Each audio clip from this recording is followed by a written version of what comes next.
Hi hello friends, welcome back to my channel. நான் உங்கள் MJ. இன்றைக்கி நம்ம எங்கே இருக்குன்னு பார்த்தீங்கன்னா ஊருக்கு வந்திருக்கோம். ஊருக்கு வந்து ஒரு வாரம் ஆகிடுச்சு. இன்னொன்று சரியாக வீடியோ போட முடியல. என்ன காரணம் கேட்டேன்னா, எங்கள் அப்பா கையில் அடிபட்டு கையில் கட்டு போட்டிருக்காங்க. ஸோ அவர் அழிச்சிட்டு அங்கேயும் இங்கேயும் சுற்றுறதுனால சரியாக வீடியோ போட முடியல. சரி ஓகே அப்படின்னு சொல்லிட்டு நீ வேடிக்கை போடலான்னு சொல்லிட்டு வெளியே வந்தோம். ஆற்றுக்கு வந்த இடத்துல இடம் கிளைமேட் பயங்கரமாக இருந்தது. ஊரில் பார்த்தீங்கன்னா இப்போ தான் விறப்பு நாள். எல்லாம் நெல் வச்சிருக்காங்க. எப்படி பச்சை பச்சைன்னு இருக்குன்னு பாருங்கள். இருங்க, என்னதான் வெளியூரில் வேலை செஞ்சாலும் உள்ளூருக்கு வந்து இப்படி இயற்கை அழகை பார்க்குறது தனி சுகம்தான். இதே வந்து வெயில் டைமில் வந்தோம்னா இந்த இடம்லாம் ரொம்ப மோசமாக இருக்கும். காஞ்சி கருவாடாக போய் வெறும் முட்டாக இதாக இருக்கும். மழை டைம் வந்ததுனால பயங்கரமாக இருக்குது. இந்தாண்ட பார்த்தீங்கன்னா வயல்வெளி, அப்படியே இந்தாண்ட பார்த்தீங்கன்னா ஆற்றங்கரை ஓரமாக அங்கே பாருங்கள். ஆற்றுல எவ்வளோ தண்ணி நிற்கிது பாருங்கள்.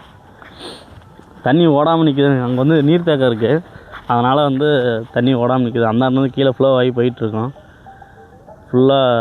ஆறு ஃபுல்லாக தண்ணியாக இருக்குது. இந்த ஆறில் தான் நாங்கள் குளிச்சு விளாண்டோம் ஒரு டைமில். அதாவது எப்படி சொல்கிறதுனா, அப்போலாம் பசங்க ஃபுல்லாகவே ஆற்றுல தான் இருப்பானோ. இப்போலாம் யார் ஆற்றுக்கு யாருமே ஆற்றுக்கு வரதே இல்லை. எல்லாம் வீட்லேயே குளிச்சுட்டு கிளம்பி போயிடறானோ.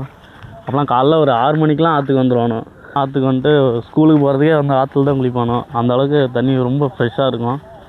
இப்போ என்னடானா ஒரு பையன் ஆற்றுக்கு வரமாட்டுக்கிறான். என்னன்னு தெரில. எல்லாம் டீசன்ட் சொல்லிட்டு எல்லாம் கல்ச்சரை மறந்துடுறானோ. என்ன தான் நம்ம வெளியூரில் வேலை செஞ்சாலும் எவ்வளோ பெரிய சிட்டியாக இருந்தால் உள்ளூருக்கு வந்து இதேமாதிரி இயற்கையில் பார்க்குறதே தனி சொல்லணும். பாருங்கள் எப்படி இருக்குன்ட்டு பச்சை பச்சைன்ட்டு. அந்தாண்ட தூரத்தில் வந்து சோளம் வச்சுருக்காங்க. ஆற்று வாரத்தில் பாருங்கள் மழை பெஞ்சு பூலாம் அப்படியே பூலாம் எவ்வளோ அழகாக இருக்குது பாருங்களேன். பயங்கரமாக இருக்குல்ல. இது அப்படியே எப்படி சொல்கிறதுனா, ஆற்று ஓட்டில் இருக்கிறதுனால அந்த இயற்கை அழகோட செம்மையாக இருக்குது. கிணறு பறிச்சிருக்காங்க புதுசாக. சரி வாங்க அப்படியே உள்ளார போவோம். நம்ம அந்த நீர் தேக்கம் இருக்குதுன்னு சொல்லி சொன்னோம்ல, அந்த இதுக்கு போயிட்டுருக்கோம். பனை மரம்லாம் பாருங்கள். ஆக்சுவலாக இதேமாதிரி பனை மரத்தில் வந்து அப்போ நான் சின்ன பிள்ளையாக இருக்கும் போதெல்லாம் நொங்கு வெட்டி சாப்பிட்டுட்டு இருந்தோம். இப்போலாம் யாருமே மரம் ஏறவே மாட்டேங்கிறாங்க. என்னன்னு தெரில. அப்போலாம் நொங்கு அப்படி காய்ச்சி கொலையாக தொங்கும். இப்போ என்னடானா யாருமே மரம் ஏறவே மாட்டேங்கிறாங்க.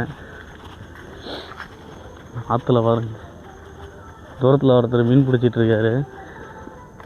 பக்கத்தில் போய் பார்ப்போம்.